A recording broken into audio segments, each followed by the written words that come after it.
What's going on, guys? It's Picsoleated, and today we're looking at probably one of the most anticipated Jordan 4s I've ever seen in my life, and this is no joke, no exaggeration. This collaboration has been so sought after and coveted. It is so unique and so monumental. Two brands that I've been a huge fan of for the longest time. It's the Levi's Jordan 4 in the Black Denim colorway. Now, before we get started, I know you might be wondering, Pix, why don't you start this review off how you always do, jumping straight into the on foot? Well, it's pretty simple, really. I wasn't able to get this pair in my size, but I was able to get them in P size, so I have P demonstrating them on foot for me, so stay tuned for that footage. Feel free to like the video and subscribe to the channel at any time if you enjoy the video, and hit that notification bell so you don't miss out on the next upload. This sneaker released alongside the white denim pair from the same collection with matching Jordan Levi's black and white denim jackets on June 30th. Now, these aren't the first offering from this collaboration with Jordan Brand and Levi's. The first pair was the OG blue denim pair that released in January.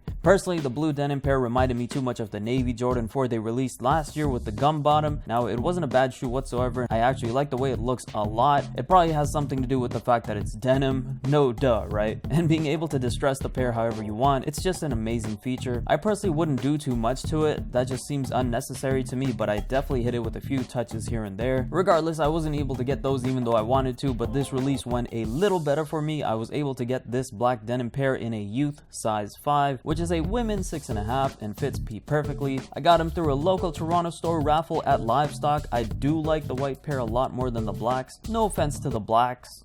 That didn't come out right, but you know what I mean. I just like that clean white denim look more for whatever reason. I actually didn't like the black pair too much until I saw them in person, and now I'm trying to get a pair for myself. But fortunately for me, I was able to win a raffle for the white pair off an international retailer's site, Sivas. The long form is too long and I don't want to butcher it, so I'm just going to call it Sivas. Unfortunately, after conversion and Canadian customs, I'll most likely be paying $50 to $80 below resale for these. So instead of paying retail, I'm just paying a really good resale price. Nonetheless, they obviously haven't shipped yet, but stay tuned for a video on those once they do get to me. If you keep up with my videos, you know I'm a huge Jordan 4 fan. One of my first Jordans ever was a pair of bred Jordan 4s, so I've been trying to get one of them nice pairs of Jordan 4s ever since the first Levi's denim 4s, even the Cactus Jack 4s, and so I'm happy the white denim pair is headed my way, but even more so that I get to share this pair with you guys. Let's start with the box. Wow, just look at this beauty. It's so fitting for the box to be all red in a Levi's collab. If you've ever owned a pair of Levi's pants or any Levi's apparel at all, you'll know that it'll always have that red Levi's tag on it. That's actually patented by Levi's. Don't ask me how they patented a piece of red cloth. I don't know how clothing patents work, but they did. So you'll pretty much see it everywhere in a store full of Levi's clothing. The entire shoebox being this bold red is most definitely a direct reference to and keeps consistent with Levi's branding. We have the Jumpman logo in a reflective copper on top of the box and Levi's branding in the same copper on either side of the lid.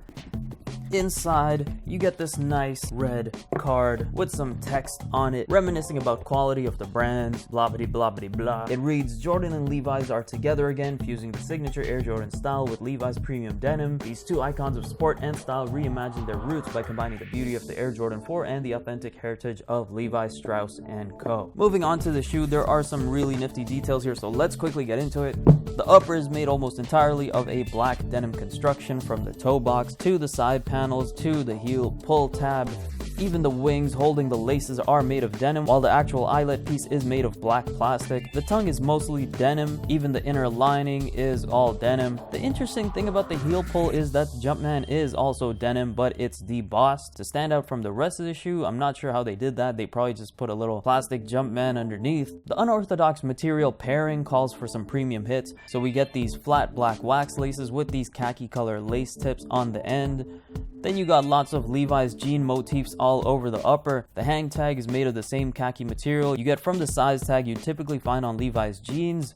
Then there's the signature khaki patch on the tongue with the red Jumpman and the size tag hanging to the side the same way it would be hanging on the back side of a pair of Levi's 501 jeans. I used to buy a lot of Levi's 501s back in the day, so I can attest to that. I don't buy them anymore because them leg openings are just too straight for how I dress now, although they obviously have a wider variety of pants that work better for my current look now, like the athletic fit pair.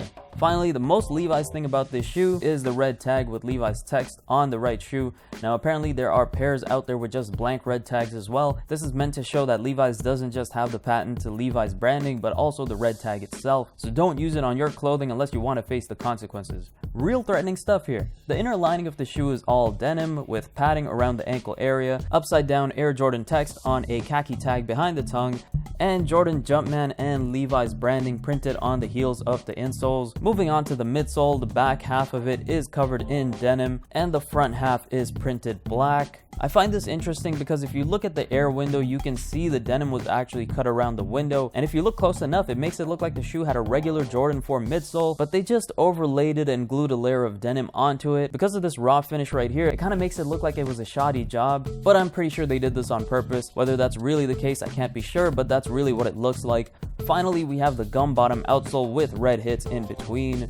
When it comes to sizing, as with most Jordan 4s, I believe these fit true to size. I can't confirm that. Well, I mean, P has tried them on. She's worn them. Obviously, if you've seen the video, you can see that she wears them. She says they fit true to size. Some might say Jordan 4s fit a bit big, but I don't think it's big enough to go half a size down. However, that's always up for interpretation. With these, you're always safe to go true to size. When it comes to comfort, as with all classic Jordans, there's no new tech here, so keep that in mind with these. Don't go for long walks or runs with these. They're great casual shoes and the style is incredible. They're not made for ultimate comfort. I should say they're also not uncomfortable. They're just good classic casual shoes that look incredible. I'm thoroughly pleased with these shoes. I'm already blown away with the looks on the black pair, so I know for sure I'll be just as, if not more, happy with the white pair when it comes through. That could backfire on me though, because it is an all white shoe, so let's see how it goes when it all comes through. Either way, I'm not a big all black shoe person, and yet I still like these shoes, so that should tell you something. What's cool about this black denim is that it's a little more salt and pepper black denim, because that's how most black denim is. You get a bit of black and white, it just adds that extra layer of depth and a shade of black that lets the details still stand out. Either way, this collaboration is most definitely one for the history books, and I hope Nike and Jordan Brand continue to go this route with their future collaborations. It might even be really cool to see a whole bunch of other colors of Levi's Jordans in the future. I definitely see that happening eventually. What do you guys think of this pair? Would you cop, drop, wear? What do you think about the Levi's Jordans collection in general? Is it something you're into or not at all?